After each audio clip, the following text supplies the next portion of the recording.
give him a warm swim welcome.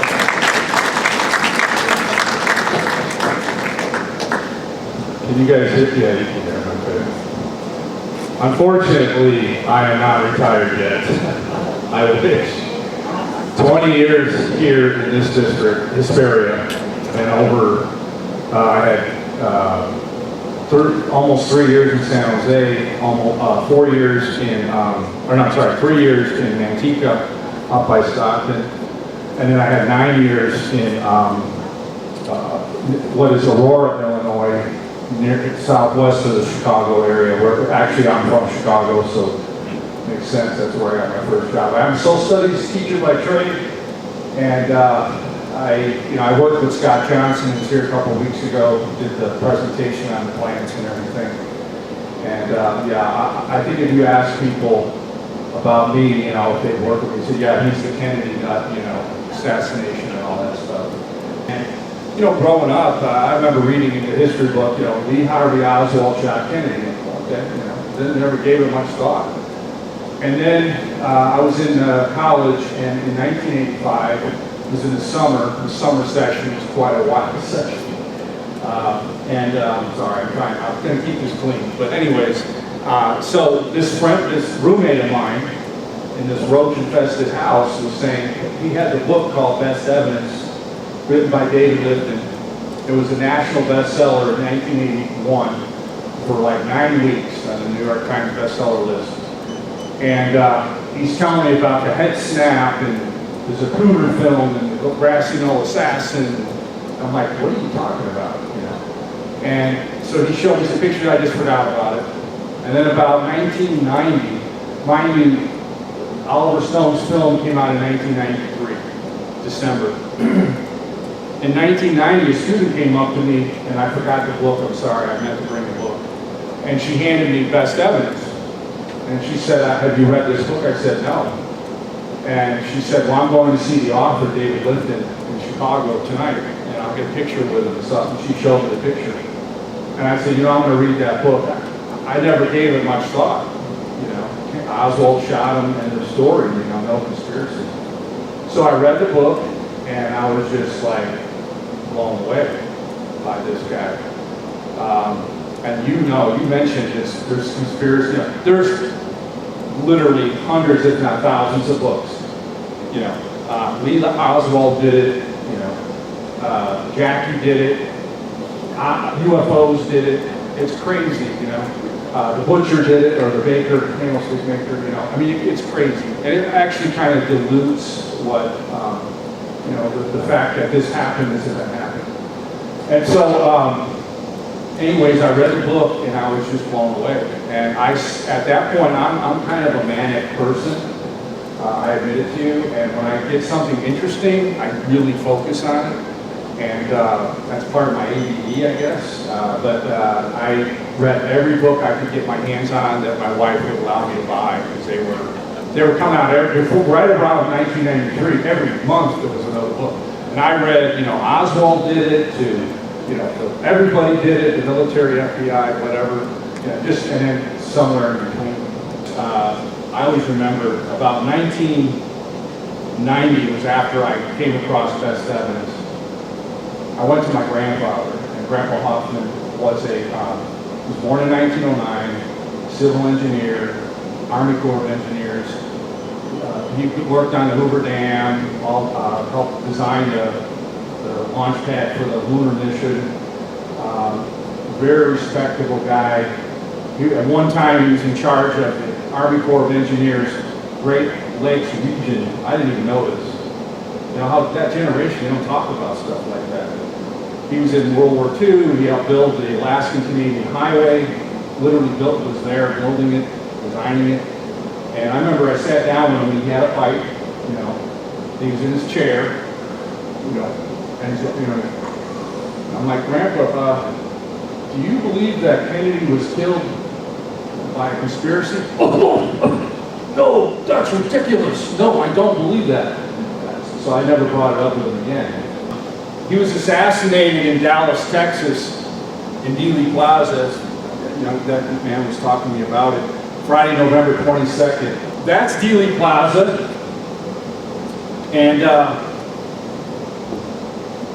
Kennedy, the airport was over here. Kennedy comes down Elm Street, and he's shot here. And the official story is he's shot 3 times. And two shots. One hits Kennedy in the back and exits his throat, hits the governor, and the second one hits him in the head. The third shot missed. They say Oswald shooting from this building here, and I've not been to Dealey Plaza, you have. It's not very big from what people have told me. And I know that mathematically, the window to the car is maybe 100 yards. So I know Oswald's using a rifle with a scope, and I know that's probably not hard to hit someone from 100 yards, albeit the car's moving. The government says that through the Warren report, as you mentioned, right after Kennedy was killed, Lyndon Johnson created this commission called the Warren Commission. Esteemed individuals from lawyers and so on, officials from the government, congressmen, and they were given the task of looking at the facts.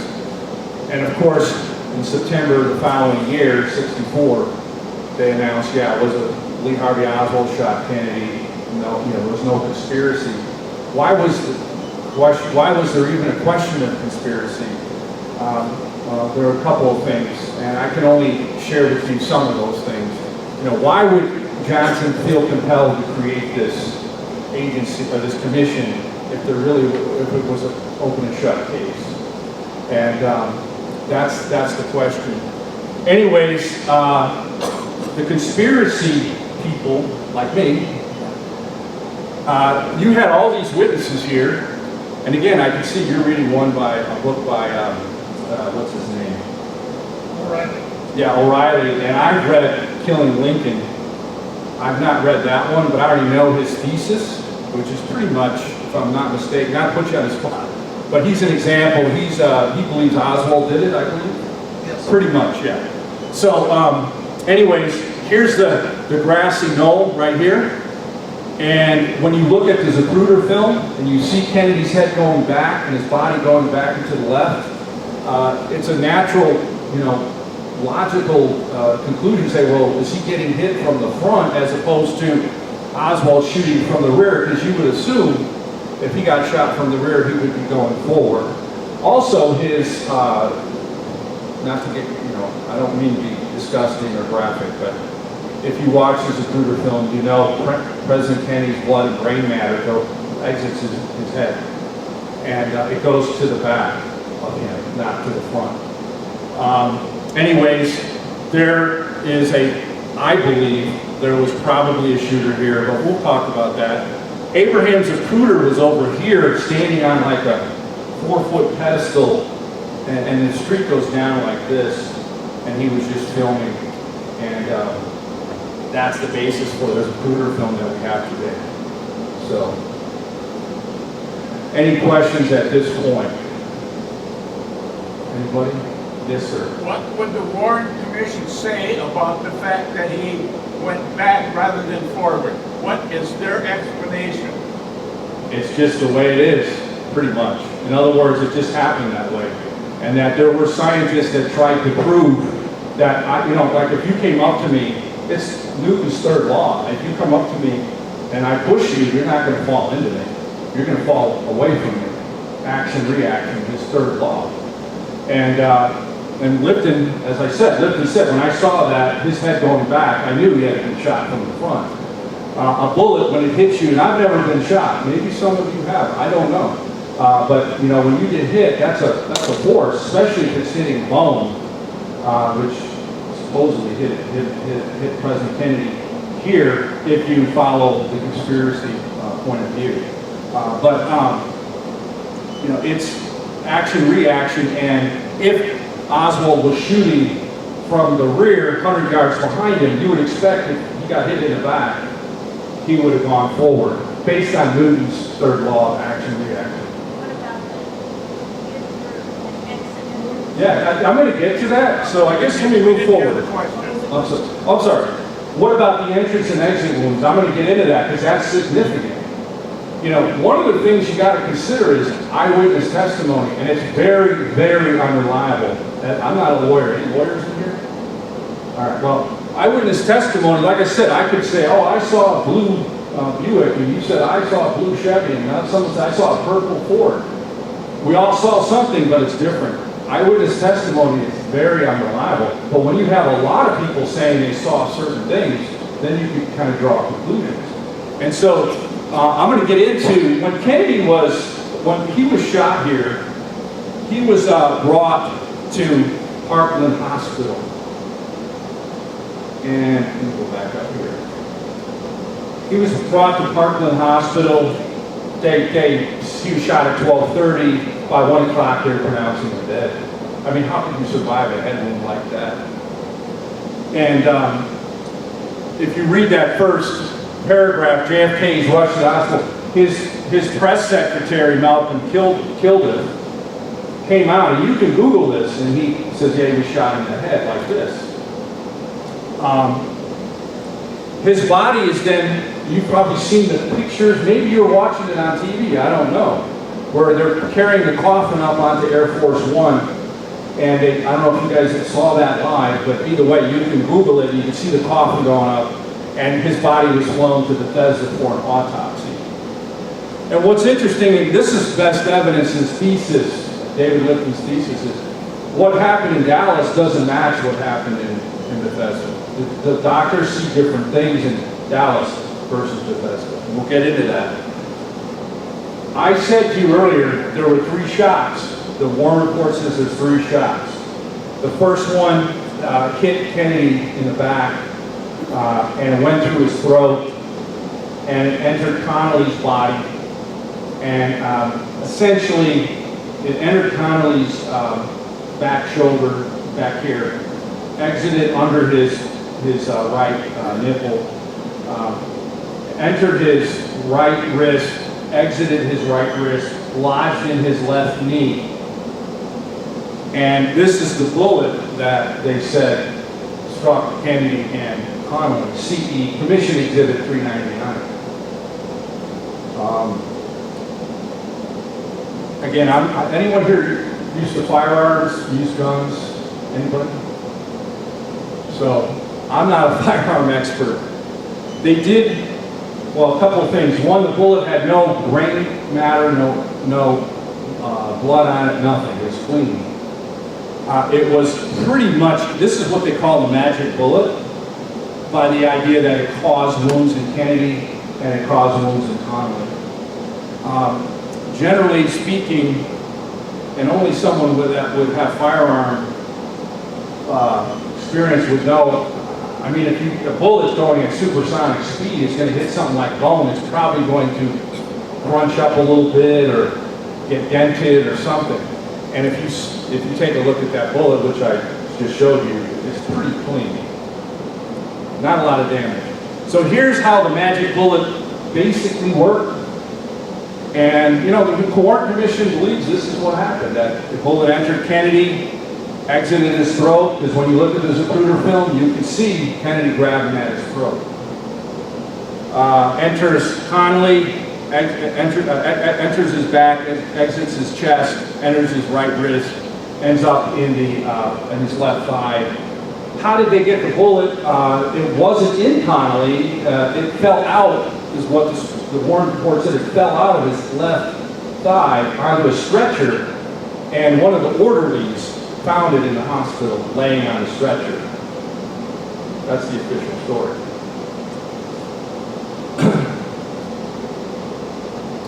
Here's a nice picture. You know, picture's 1,000 words. That's the south side of the plaza, and you can see a crowd of people running up to the grassy knoll. And I've debated this with my friend and colleague who's a retired teacher. He doesn't believe at all that it was a conspiracy. And he said they're just reacting to what other, you know, it's like sheep, you know, everyone's running because someone else is running, I'm going to run. And my view is that they're running that way because there's something they see or they heard.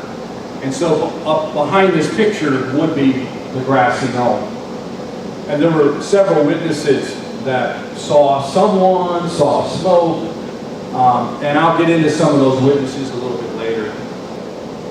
This is a famous photograph of Lee Harvey Oswald that you may remember this photograph from Life magazine, February 24th, I think, 1964, was released, put on Life magazine.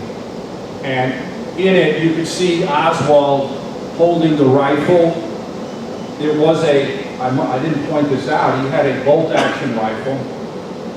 He was on the 6th floor, the car was moving, and every shot he would have to reload. Well, pull the lever back, push it, aim, fire, and with 3 shots, you know, he's got to do it at least twice. You figure the first shot, he's already got it loaded. And they said, the FBI said it took something like 2.3 seconds to reload that thing and aim it. And the distance, the time frame, using the 8mm film as a recruiter, the time frame between the first shot and the last shot is around 6 seconds, something like that. So he's got to be going fast. Anyways, that's the Mannlicher Carcano rifle. It's a bolt action. And he's holding, and I know you can't see it, you can Google this at home, it's a common photograph. He's holding communist magazine, or newspapers. So.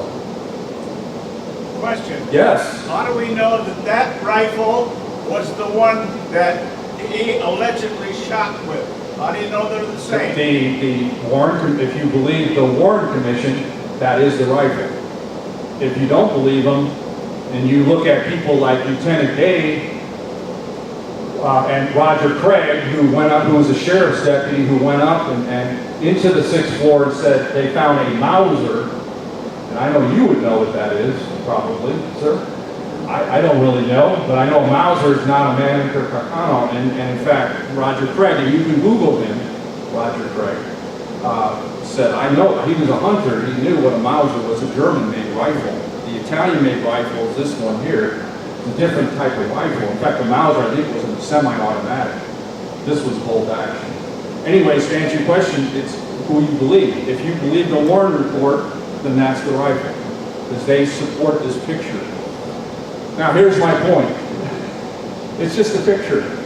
But I've seen this picture 100 times before I started really looking at it. And this picture is very controversial. Many people say they see different things. I'm going to just show you what I think is obvious. Look at his center of gravity. To me, that's a suspicious photograph. And it goes both ways. There's people who say that's absolutely legit, and there are people who say it's not. I look at that and in my own eyes say that's not a legitimate photograph. And I had a friend of mine, a colleague who's now retired, who said he never believed in the conspiracy. And I asked him, well, how do you explain this? And he said, it looks like the original photograph. He was going like this. He was leaning against something, and then they cut it out and they put it on that background. That background is his apartment on, I think it was Neely Street in Dallas.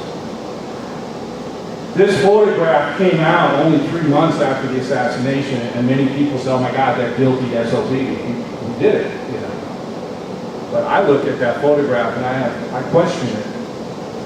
Some people have pointed out, if you look close enough at the chin mark here, it almost looks like his head's been pasted on. He claims that that was not him. When they interrogated him, when he was interrogated, he was arrested. I don't know, I guess I need to go into that story a little bit. See, this is taking 3-4 hours. Maybe you would not even want to waste your time on that. After the assassination, he walked the 6th floor windows here. There's Elm Street. He walked diagonally to the corner of the room. I don't know how far it is, probably not much farther than that table.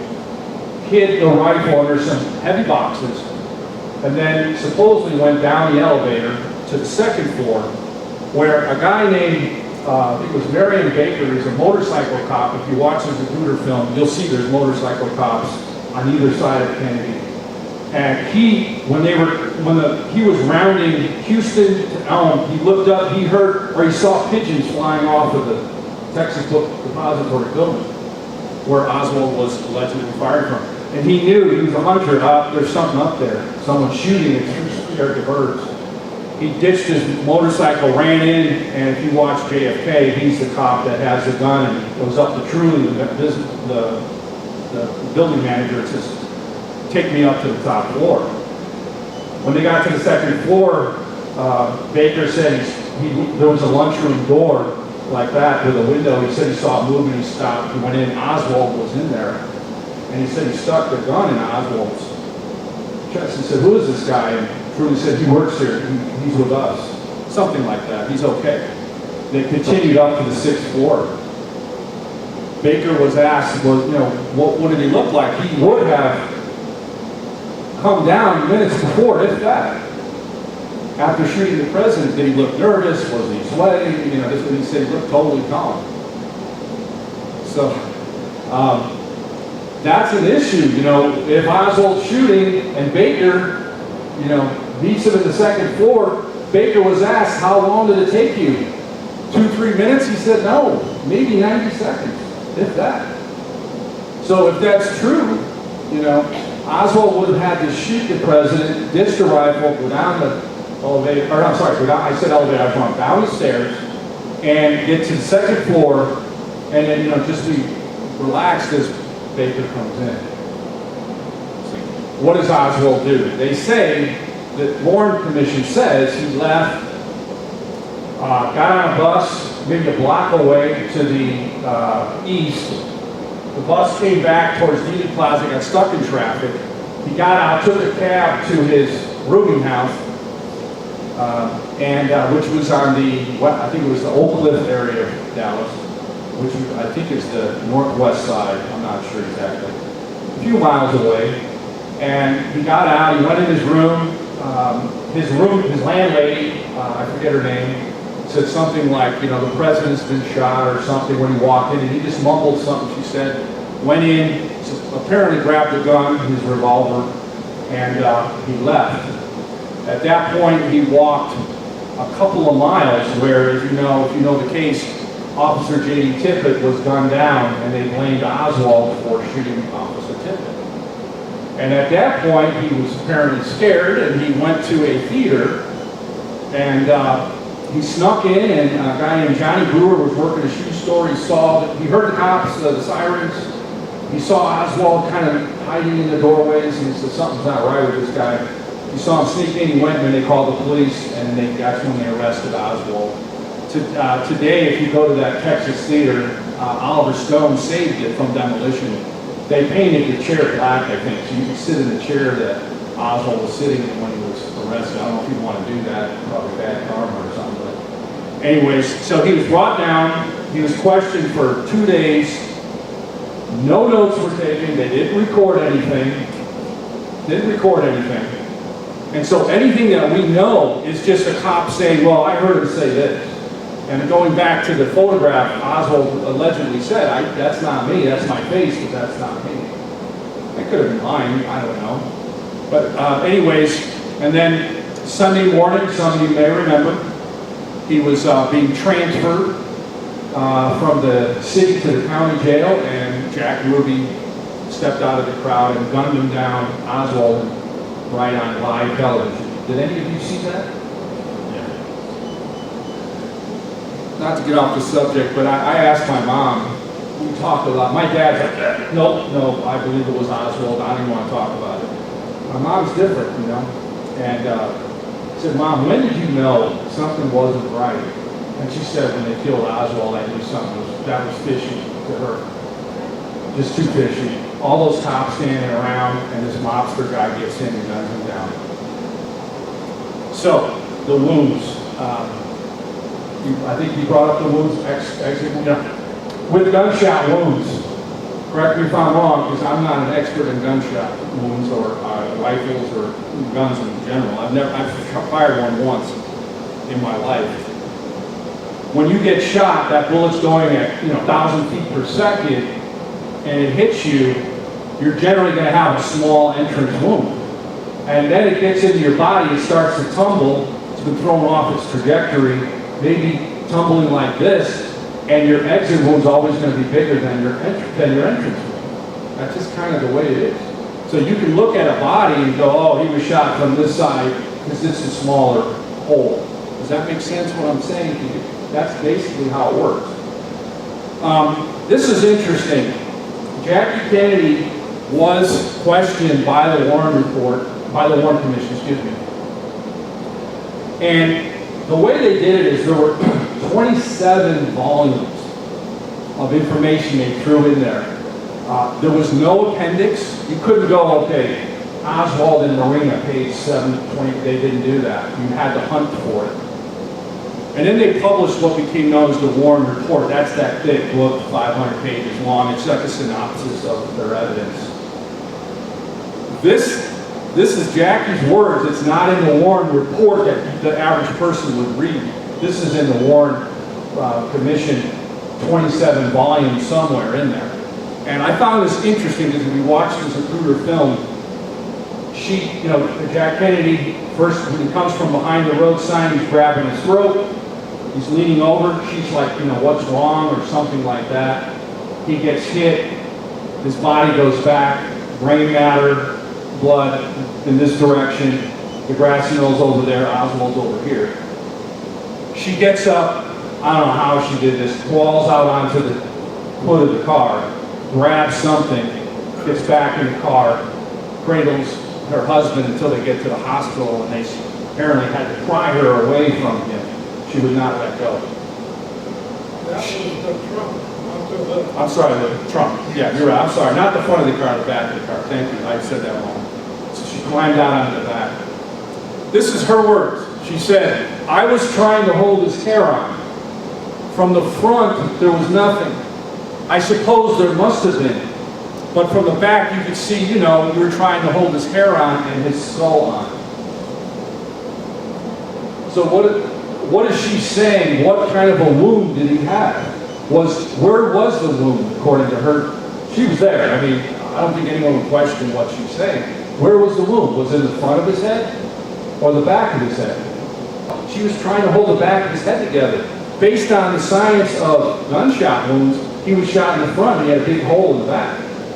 That's what she's saying. But I guess I'm wrong because you're telling me that Warren people were telling her that he got shot from the back and there was something in the front. I found it interesting. I found that and I said, wow, I know that she had made statements, really strong statements. Some of them have been released. Maybe you've heard she made comments about different people, LBJ, Dr. King, and she had them sealed for 100 or 75 years after her grandchildren died or something like that. And I always tell my kids, my students, that's not a cookie recipe.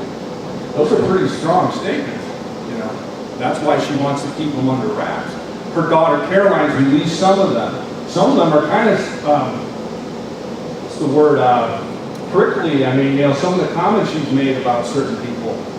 Anyways, I found that interesting. You can draw your own conclusion. To me, that's her saying, the wound that I saw was back here, which means he was shot from over here, or the front somewhere. So again, I wanted to show you visuals. Unfortunately, I can't, but we already mentioned, the science of gunshot wounds. When a gunshot goes in, it's small entrance, large exit. And when you go home, Google JFK's autopsy photos and x-rays. You compare them yourself, and this is how you can do that. When you're looking at an x-ray, if this is all black here, there's no bone there. And if you compare that to his autopsy photo where his head in the front is totally intact, there's no damage there, something that doesn't match. It's not a match. And so unfortunately I was going to show you these pictures and I can't, but you guys can do that on your own. The autopsy photos, if they're legit, they're pretty graphic, so just be aware of that. Did you guys know that JFK, after I'm going to get to the autopsy in a second, but after the autopsy, they took his brain out, quote unquote. I'll come back to the quote unquote in a few minutes.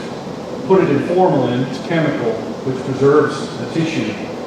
And it kind of, the brain is kind of, I guess, spongy, kind of like jello-like. And the formalin hardens it a little bit so that you can pick it up and you can look at it and see where's the small entrance, large exit. Did you guys know that his brain's gone? It disappeared. That was in the archives, and all of a sudden it disappeared. So I'm not making that up. You can Google it. That's really strange to me. Mr. Lifton's book, I'm just going to touch on his thesis.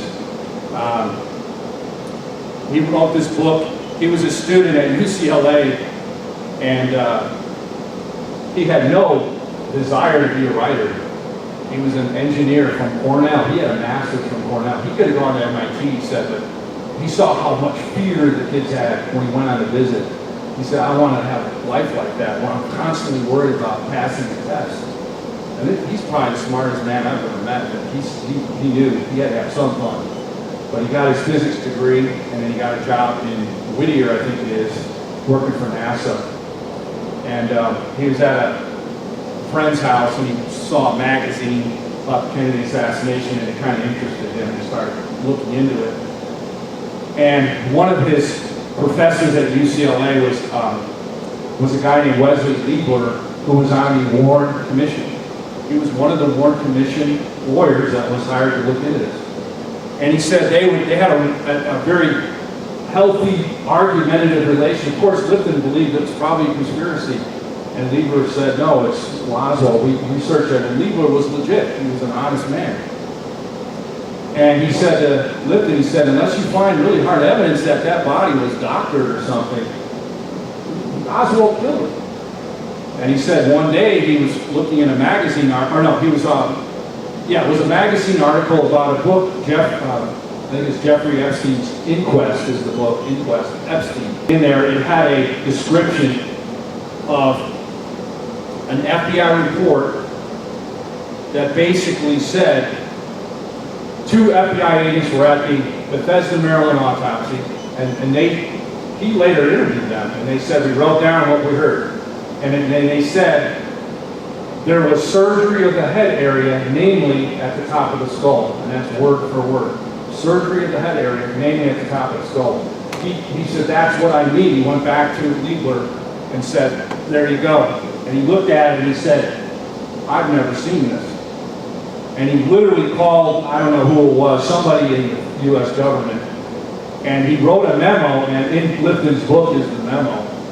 And he said, we have to look at this. I never knew about this. And so what does that mean? Basically what Lifton is saying is, in his research, Kennedy was shot by, he calls it a deceptive conspiracy. It was like they fake left and go right. You thought it was Oswald and it was somebody else. When the body went to Parkland, the doctors there said he had this is their words, don't believe me. He had a wound of entrance in the throat, memory grabbed his throat, and he had a small exit wound in the back of the head the size of an egg. That's what they said at Parkland. When he's sent to Bethesda, the doctors there said, oh no, he had a wound the size of about 3 eggs in the back of his head. And that throat wound was an exit wound. And then he had an entrance wound in the back. And the exit wound, went through the back and went out the throat. It's like, okay, I'm not a doctor. Anyone a doctor or a nurse? I don't know.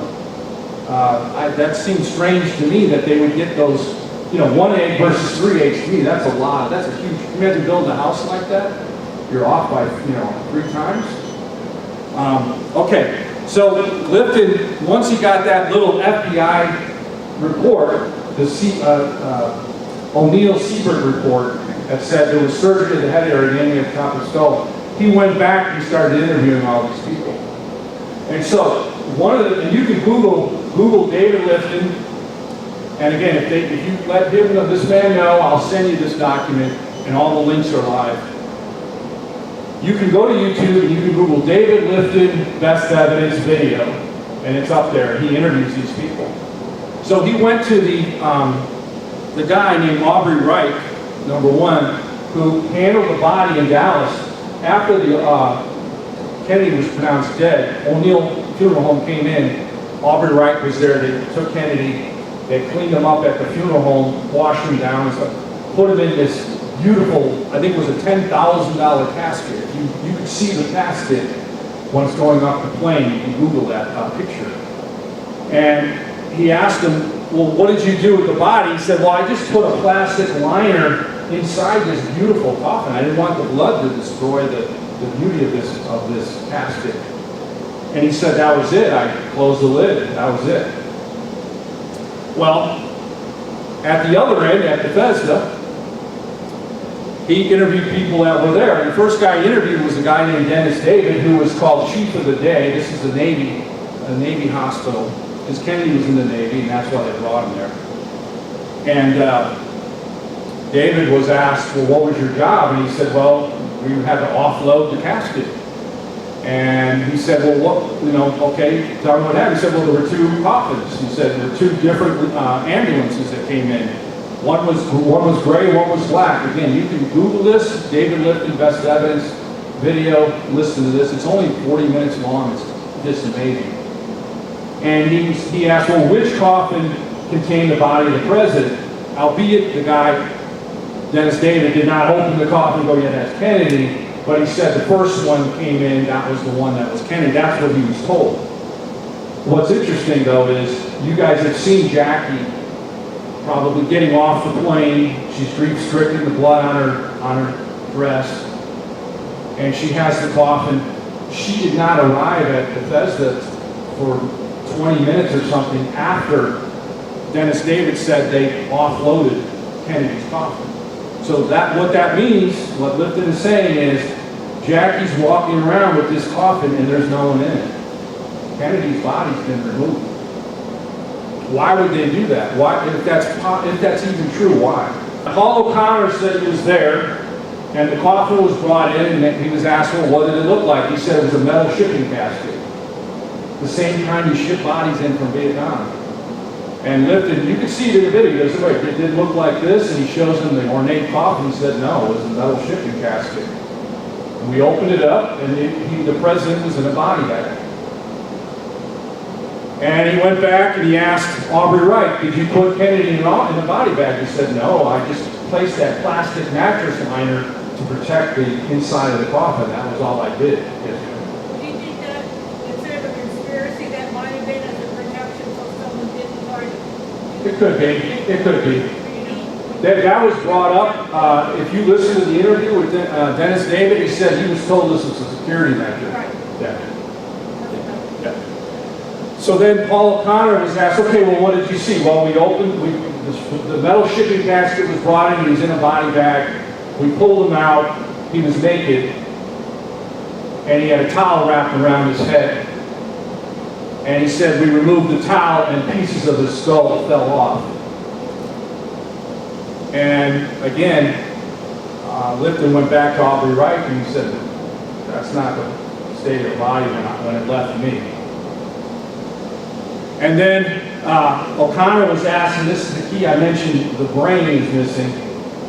He said, or he was asked, what did the skull, the wound look like? Did he have a brain? And he said it was like 90% gone. There was no brain. And I asked you, think about, it's a rhetorical question. Why would, if it's true that there's a conspiracy, why remove the brain? Maybe because it'll show the wounds? Anyways, Gerald Custer is another witness. He was an X-ray technician. He's on that video, David Lifton Best Evidence video. And he's interviewed, this was about 1980, and he said, I was with the president's body, we were in the X-ray room, and I was taking X-rays of his skull, and there was a Secret Service man with me all the time, and I asked the guy, why am I doing this? There's no brain. And he said, that's not for you to decide, just do your job. He said he took his fists and he stuck them inside the president's cranium. It was basically empty. And then he said he left after taking the photographs, and he looked down the hallway, and then Jackie was coming in with the coffin. And Lifton asked him, this is really important, because you're basically substantiating the idea that Kennedy's body wasn't with Jackie. And he said, I'm positive that's what I saw. I took the x-rays and I thought, oh wow, here's Jackie.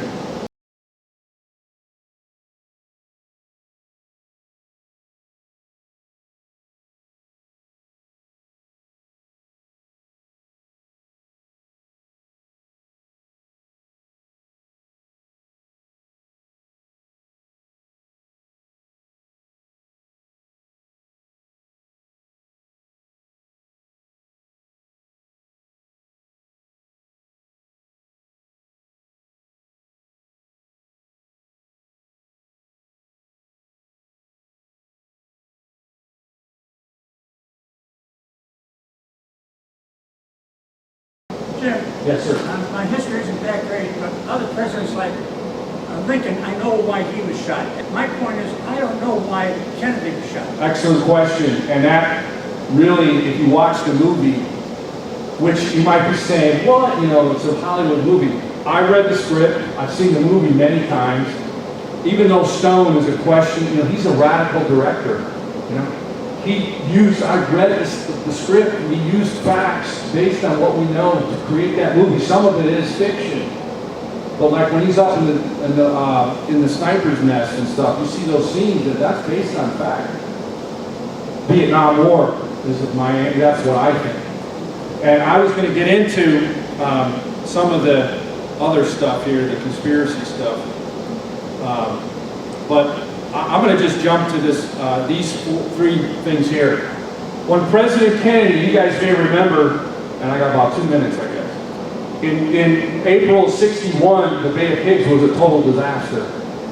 And I'm not an expert on the Bay of Pigs, but I know that he felt that CIA and the military lied to him and said, don't worry, we're good, it's all set. You won't, he said, I don't want to send an air cover because that'll be like war, that's an overt war. And I don't want to cause trouble with Russia. And they said, we got it, it was a total disaster. And so after that, he signed into executive order NSAM National Security Action Memorandum number 55. This is a fact, you can look it up. He stripped the CIA of any paramilitary powers that they used to have. And he put it under in the Pentagon. He said, you guys have no business doing this stuff, because the Bay of Pigs was the CIA thing, primarily. Then in October, you may remember in September, it's amazing what's out there. You can Google Kennedy talking to Walter Cronkite. And that's September '63. And Kennedy's outside, I think it was Cape Cod. He says, you know, he asked him about Vietnam. He said, it's their war in the final analysis. It's the Vietnamese job to win or lose it. It's their war. It's a civil war. Why would we get involved? And in October, he signed NSAM 263 that said, we're going to start getting out by starting in December '63. We're going to pull people out. Gotta go. Stop. Done. I have to agree with your mother. When I saw Ruby shoot on TV that day, I went, oh, there's something rotten in Denmark somewhere. And you didn't tell the very last one, and I wish you would. Oh, well, Real quick. yeah, notice the date of NSAM, National Security Action Memorandum 273, date, November 22nd. Kennedy was already dead. That said, oh no, we're going to stay in Vietnam. So within, 2 months, and this is apparently, this NSAM 273 was apparently created with Kennedy's approval. We were going to get out 263, we're going to stay 273. L. Fletcher Prouty is a former military man. Read his book, JFK in Vietnam. It's a great book. Google him on YouTube.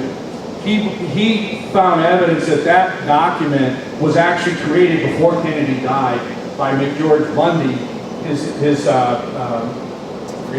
national security advisor, and that Lyndon Johnson signed it after Kennedy's death. I think it was the day of the funeral, if I'm not mistaken. Okay, thank you so much. Clap, clap, clap.